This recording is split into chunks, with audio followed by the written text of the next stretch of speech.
اس وجہ سے شیطان نے ہماری قوم کے علماء کرام اور ہماری قوم کے عوام الناس جو قرآن کریم کی علم رکھتے ہیں، باقی کے کئی تو رکھتے ہی نہیں، جو رکھتے ہیں ان کی بات کر رہا ہوں، ان کے ذہنوں سے اس آیت کو جیسے محو اور مدھم کروا دیا۔ کوئی نہیں کہے گا کہ یہ آیت غلط ہے، انشاءاللہ تعالی یہ بات سب لوگ قرآن پاک کے آیات کی عزت کرنے والے ہیں میری قوم کے، لیکن پھر ان سے دیکھنے کے باوجود صرف نظر کر جائیں گے، کیونکہ ان دو آیات کی موجودگی میں جو بدقسمتی ہماری قوم کی ہے یہ ہے کہ وہ نظریہ ختم نبوت جو پیدا ہو گیا، اس کے ساتھ شیطان نے اتنی محبت اور پیار پیدا کروا دیا کہ خدا تعالیٰ کی بے شمار آیتوں کی تکذیب ان سے ہو رہی ہے، بے شمار آیتوں کو نظر انداز کرنا پڑتا ہے، مگر وہ ختم نبوت کا عقیدہ کسی نہ کسی طرح دلوں پہ بندھا ہوا ہے، جیسے شیطان نے کوئی ایسی کچھ چیز لگائی ہے کہ جیسے چپکا دیا ہے دلوں کے اوپر، اس کے خلاف خدا تعالیٰ کی بات بھی سننے کو میری قوم کے لوگ تیار نہیں ہوتے۔ مثلا ایک تو یہ آیت ہے جس کو ہم ابھی غور کریں گے کہ اللہ تعالیٰ کی وہ آیت مشہور ہے اور میں نے کئی مضمونوں میں استعمال کی ہے کہ یا ایھا الرسل، کہ اے وہ لوگوں جو رسول ہو، کلوا من الطیبات واعملوا صالحا، کہ طیب چیزوں میں سے کھایا کرو، عمل صالحہ کیا کرو۔ اس کا ایسے نظر انداز کر دیا کہ خدا تعالیٰ آخر کن رسولوں کو یہ کہہ رہے ہیں، ایک منہ سے بلا کے کہہ کے کہ اے وہ لوگوں جو رسول ہو، پتہ نہیں کتنے لوگوں کو مخاطب کیا ہے۔ اگر رسول کوئی آنا ہی نہیں، کوئی رسول ہونا ہی نہیں قرآن کریم کے آنے کے بعد، تو قرآن کریم میں بھلا یہ حکم دینے کا کس طرح جواز بن گیا تھا؟ لیکن کوئی اس بات پہ تدبر کرے تو تب سمجھ آئے گی نا۔ عموماً شیطان یہ کرتا ہے کہ ان کی نظروں سے اس کو محو کروا دیتا ہے، جیسے اس آیت کا محو ہونا ہماری پوری قوم میں عام محو ہونے والی بات ہے۔ آپ توجہ فرمائیں، اپنی طاقت کے مطابق غور کریں۔ اللہ تعالیٰ نے یہ کہا ہے کہ جو لوگ کفر کریں گے، اب آپ سوچئے، جو لوگ کفر کریں گے، کسی بھی قسم کا کفر، یہاں ایک بتا نہیں ہوں کفر، ویسے میرا خیال ہے اس کا مطلب رسولوں کا انکار ہے، لیکن اللہ تعالیٰ کی آیات کا اور باتوں کا انکار بھی کفر ہے۔ خدا تعالیٰ کی اپنی ہستی کا انکار کرنے والوں کو یہ لیے آیتوں میں خدا تعالیٰ قرآن کریم کی آیتوں میں ان لوگوں کے لیے اللہ تعالیٰ ہدایت نہیں بھیج رہے۔ خدا تعالیٰ باشعور اور عقل مند ہیں۔ وہ جو لوگ خدا کو ہی نہیں مانتے اور قرآن کریم کو ہی نہیں مانتے، ان کو قرآن کے اندر ہدایت دینے کا بھلا کس طرح پاسبل ہے ان کے لیے؟ یہ میرے پیارے بھائیوں اور بہنوں اس تمام مسلمانوں کے لیے ہے جو قرآن پاک کو خدا کا کلام مانتے ہیں اور اللہ تعالیٰ کی بات کو بھی مانتے ہیں، اللہ تعالیٰ کے ساتھ اور محمد صلی اللہ علیہ وسلم کو بھی مانتے ہیں۔ ان کو خدا تعالیٰ کہہ رہا ہے کہ بھائی وہ لوگ جو کفر کریں گے ان کو یہ اللہ تعالیٰ بتا رہے ہیں،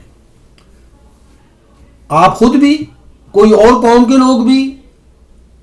کسی اور دین کے لوگ بھی، اور تم میں سے بھی جو لوگ زندگی میں کفر کریں گے ان کو خدا تعالیٰ اسی دنیا کی زندگی میں عذاب ضرور دے گا۔ یہ آخرت میں بھی دے گا، لیکن اس دنیا کی زندگی میں، یہ جو فی دنیا ہے، یہ خدا کے الفاظ ہیں، خدا کا کلام ہے۔ اور فی دنیا عذاب اگر دیں گے، مثلا آج سے 50 سال پہلے کوئی شخص تھا کہ اس نے کفر کیا، میرے بھائیوں میرے بچوں، اگر خدا تعالیٰ کفر کرنے والوں کو کوئی عذاب نہ دے اور فرض کرو وہ فوت بھی ہو گیا اسی حالت میں، مگر دنیا میں تو پھر اسے کوئی عذاب نہ ملا، اگر دنیا میں عذاب ملا تو پھر اور رسول کوئی مبعوث نہیں ہوا تو پھر یہ آیت غلط ہو گئی۔ لیکن اگر اللہ تعالیٰ اس کی دنیا کی زندگی میں وہ گزر گیا، آج سے 50 سال پہلے یا 100 سال پہلے جو شخص پیدا ہوا زندگی میں، آپ پوری دنیا میں دیکھیں کتنے ہزار اربوں لوگ پیدا ہوئے ہیں اور وہ فوت بھی ہونا ہے انہوں نے 100 سال کے اندر۔ تو میرے بھائیوں اور بہنوں، ان میں سے کیا کوئی ایک بھی آپ کے خیال میں دنیا میں کفر کرنے والا نہیں ہے؟ پوری دنیا میں پچھلے 1300 سال کے اندر کہ آپ کا یہ دل مانتا ہے کہ 1300 سال گزر گئے پوری روئے زمین کے اوپر کسی قوم کسی مذہب میں کوئی شخص ایسا نہیں جس نے کفر کیا ہو اور کفر کی حالت میں ہی فوت ہو گیا ہو۔ کیا آپ کے دل اور ذہن اس بات کو تسلیم کرتے ہیں؟ کیونکہ شیطان بعض اوقات جھوٹوں کو بھی خوبصورت کرتا ہے، حالانکہ آپ کا دل اور ذہن پکار کر کہہ رہے ہوں گے کہ نہیں یہ نہیں ہو سکتا۔ خدا تعالیٰ تو یہ فرماتے ہیں اپنے قرآن پاک میں کہ مومن کم ہوتے ہیں، ہمیشہ کفر کرنے والے زیادہ ہوتے ہیں۔ تو میرے عزیز بھائیوں، اگر کفر کرنے والے ہوتے ہیں، چاند بھی ہوتے ہوں، اور خدا تعالیٰ ان کو اس دنیا کی زندگی میں عذاب نہیں دیتے، تو پھر خدا تعالیٰ کی یہ بات، یہ پاک کلام جو سچ ہے، یقیناً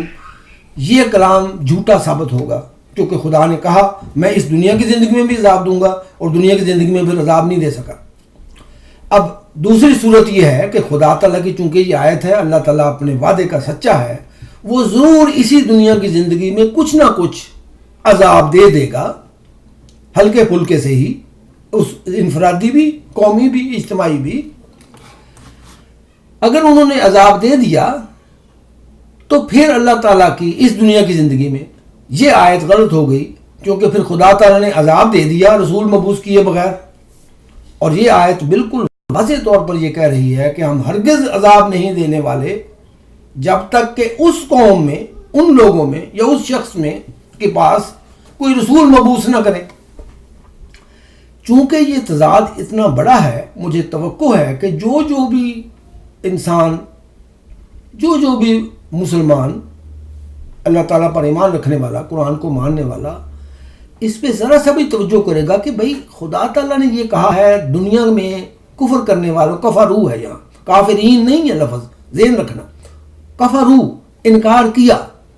آیات کا انکار بھی انکار ہے، ویسے میرے حساب سے رسولوں کا انکار بھی انکار ہے، مگر آپ کے حساب سے جو رسول آئے ہی نہیں تو پھر آپ کے حساب سے تو کسی رسول کا انکار نہیں کر رہے۔ لیکن اللہ تعالیٰ کی آیت کا انکار ہی صحیح، کسی بھی چیز کا جو انکار جو خدا تعالیٰ کی نظر میں کفرو ہو گیا، پوری امت مسلمہ میں سے بے شمار لوگ اس بات کے کفرو کرتے ہیں، کئی باتوں کے۔ خدا تعالیٰ کی مثلا آیت ہے کہ لا نفرق بین احد من رسل، رسولوں میں سے، میرے رسولوں میں سے کسی ایک میں بھی کوئی فرق نہ کرنا۔ ہماری قوم کے لوگ اور باقی بھی عرب اور دوسرے مسلمان ماننے والے قوموں کے کھلم کھلا ہم کرتے ہیں فرق، تو کفرو ہم نے کر دیا نا خدا کی آیت کا۔ تو اللہ تعالیٰ یہ وعدہ جو کر رہے ہیں اس دنیا کی زندگی میں عذاب، جیسا کہ پاکستان، افغانستان، مصر، فلسطین اور بہت سارے ممالک پر آیا ہوا ہے، موجود، آپ اپنی آنکھوں سے دیکھتے ہیں، چاہے نہ مانیں، لیکن دل آپ کے مانتے ہوں گے ہاں آیا ہوا ہے واقعی۔ لیکن جب وہ جو عذاب آیا ہوا ہے اور خدا تعالیٰ صرف سزا کی بات کر رہے ہیں، تو اس وقت ان دنوں میں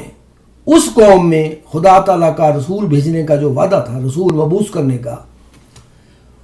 وہ پھر آیت غلط ہو گئی، پھر اس آیت کو جھوٹ ہونا پڑتا ہے۔ اور اس سارے فساد اور اس تضاد کی وجہ ہمارا نظریہ ختم نبوت ہے، وہ نظریہ ختم نبوت جو میرے خیال میں، جو میں نے پیش کیا ہے بار بار، شیطان نے خوبصورت کر کے میری قوم کو دکھلایا اور ورگلا دیا۔ خدا تعالیٰ نے ہرگز یہ نہیں کہا تھا کہ خاتم النبیین کا مطلب نبیوں کو ختم کرنا ہے۔ میں آپ کو حلف سے کہتا ہوں کہ اللہ تعالیٰ نے خود ذاتی طور پر مجھے بتلایا کہ میں نے تو خاتم النبیین اس لیے کہا تھا کیونکہ یہ رسول حضرت محمد مصطفیٰ صلی اللہ علیہ وسلم اور رسولوں کی نبی ہونے کی اٹیسٹ کرتے، تصدیق کر رہے ہیں، مور لگا رہے ہیں کہ واقعی یہ ہے۔ مثال کے طور پر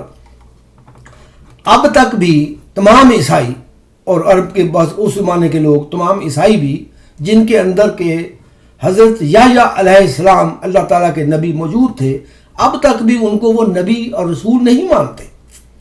کیونکہ وہ جان دی باپٹسٹ کے نام سے اسے یاد رکھتے ہیں، عزت کرتے ہیں، مگر as a Baptist, not prophet, not نبی۔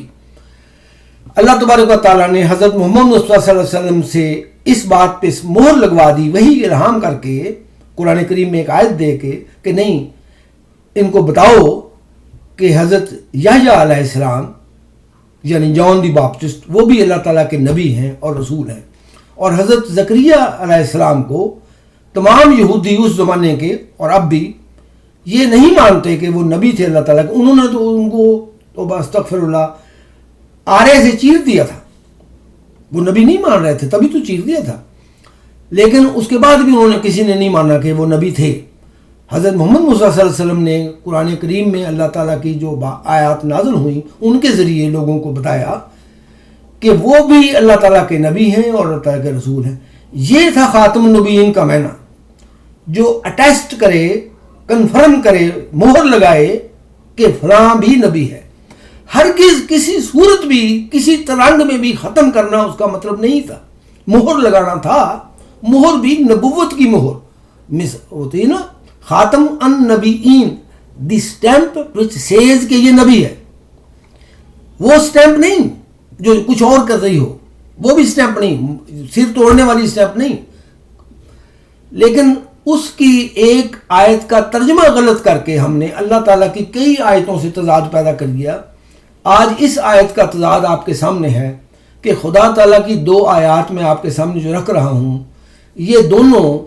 اگر ختم النبیین کا معنی وہ کیا جائے جو میری قوم میں شیطان نے پھیلایا ہوا ہے کہ ختم کرنے والا، تو پھر ان دونوں آیات کی کسی طرح آپس میں مسابقت نہیں ہو سکتی. اگر خدا تعالیٰ کسی کو عذاب دے دیں گے